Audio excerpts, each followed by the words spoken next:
Class 12 की physics class तथा class 11 की केमिस्ट्री क्लास मान सकते हैं। इसमें आज जो है पिछले लेक्चर्स में हमने बोहर का परमाणु मॉडल देखा था। आज जो है परमाणु के विविक्त ऊर्जा स्तर क्या होते हैं इनके बारे में हम चर्चा करेंगे। तो अगले हेडिंग डाल लो, परमाणु के विविक्त ऊर्जा स्तर, discrete energy levels of atom.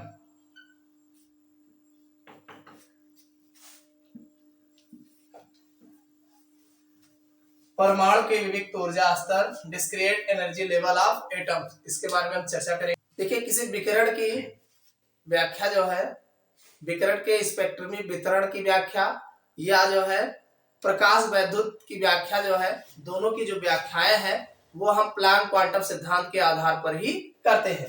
तो अब ये प्लैंक क्वांटम सिद्धांत क्या है? तो इस सिद्धांत के अनुसार विकिरण ऊर्जा अथवा प्रकाश का विनिमय, विकिरण ऊर्जा अथवा प्रकाश का विनिमय, विनिमय कहे उत्सर्जन कह लीजिए चाहे अवशोषण कह लीजिए, विनिमय मतलब उत्सर्जन हो रहा हो चाहे अवशोषण हो रहा हो, सतत ना होकर ऊर्जा की निश्चित मात्रा यानी ये लगातार ना होकर के ऊर्जा की निश्चित मात्रा Hb के फोटॉनों द्वारा होता है। यानी जो भी प्लैंक क्वांटम का सिद्धांत कहता है कि जो विकिरित ऊर्जा है या प्रकाश का विनिमय होता है, अब चाहे मान लीजिए उत्सर्जन होता हो चाहे अवशोषण होता हो, सतत ना हो करके ये ऊर्जा के एक निश्चित मात्रा Hb के फोटॉनों द्वारा होता है, यानी ऊर्जा के छोटे छोटे बंडलों द्वारा होता है।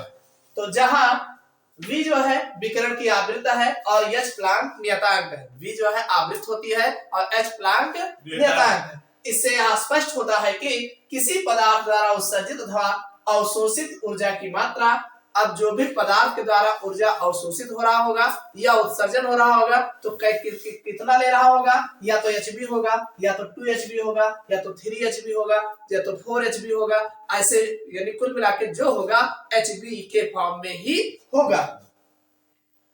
हो सकती है इनके बीच में नहीं, अब इनके बीच में कौन और कुछ कहा तो ऐसा कुछ नहीं, पूरा पूरा एक बंडल होगा, Hb का बंडल ही होगा।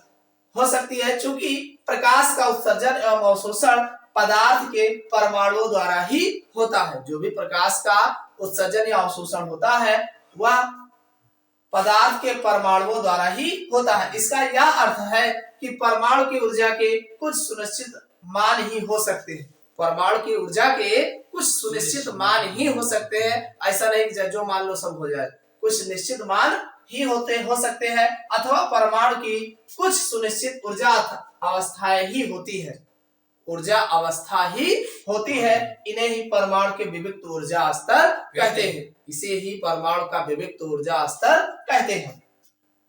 इस तथ्य की पुष्टि फ्रैंक व हर्ट्ज ने प्रयोगों द्वारा की, यानी ये इस बात की जो पुष्टि है ये फ्रैंक व हर्ट्ज ने प्रयोगों द्वारा की।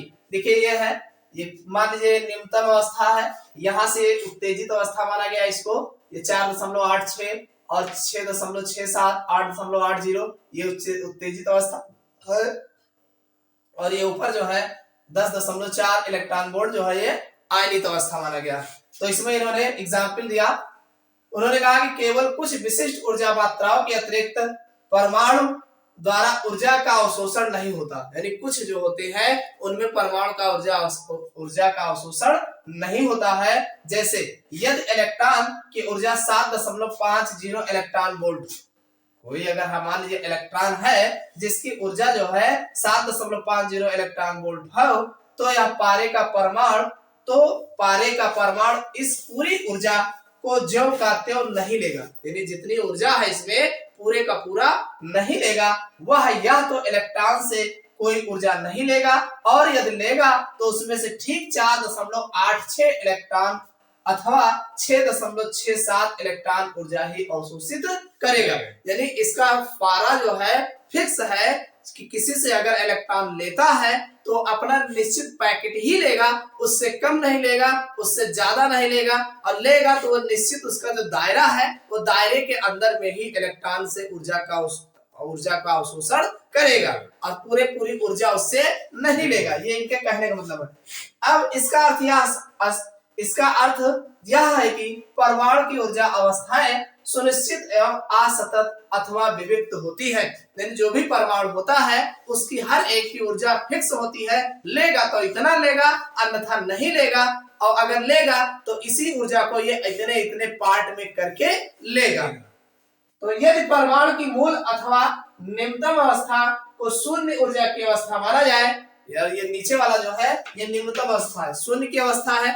अब ये जब लेगा तो 4.86 इलेक्ट्रॉन वोल्ट की ऊर्जा लेगा, या तो फिर 6.67 इलेक्ट्रॉन की वोल्ट की ऊर्जा लेगा। इससे कम इससे ज्यादा नहीं लेगा, लेगा तो छोटे छोटे पैकेटों के रूप में ही लेगा। माना जाए तब पारे की परमाणु की अन्य उत्तेजित अवस्थाएं 4.86 इलेक्ट्रॉन वोल्ट, 6.67 इलेक्ट्रॉन वोल्ट या इसी तरीके से 10.4 इलेक्ट्रॉन वोल्ट की ही होंगी। इनमें से अंतिम अवस्था परमाणु की आयनन अवस्था कहलाती है। यानी जो अंतिम अवस्था है वो परमाणु की आयनन अवस्था कहलाती है। परमाणु की ये सभी ऊर्जा अवस्थाएं उपयुक्त पैमाना मानकर आरेखित की जा सकती है। यानी अब ये जो परमाणु की ऊर्जा अवस्थाएं हैं इसको पैमाना मान करके एक आरेख द्वारा प्रस्तुत किया जा सकता है। जैसे यहाँ पे ये आरेख बनाया गया है, इसी तरीके से आरेख मान करके प्रस्तुत किया जा सकता है।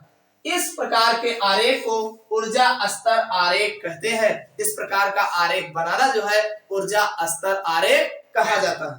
तो समझ में आ गया इतना? तो ये है परमाणु के विविक्त ऊर्जा स्तर। यानी जो भी परमाणु होता है उसका अपना अपना अलग जो है ऊर्जा स्तर होता है। वो निश्चित ऊर्जा के ही को ग्रहण करता है, उससे अधिक को नहीं और ना उससे कम को। तो समझ में आ गया?